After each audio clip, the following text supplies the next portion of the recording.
In the field of genetics, today we have come to know that it is the sperm which is responsible for determining the sex of the child.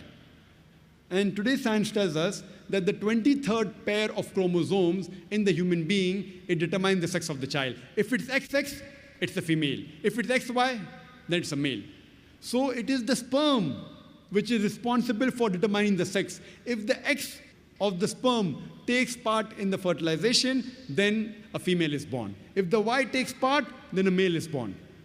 And this is exactly what the Quran says in Surah Najm, chapter number 53, verse number 45 and 46, that we have created the human being from a minute quantity of liquid which is ejaculated.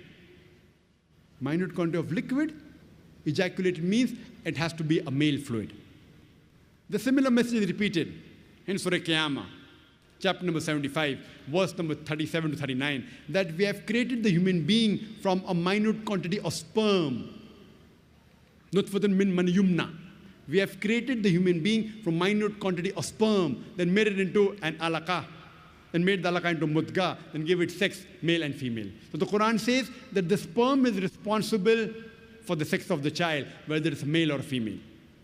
In this country of ours, this great country, India, for reasons known best to the Indians,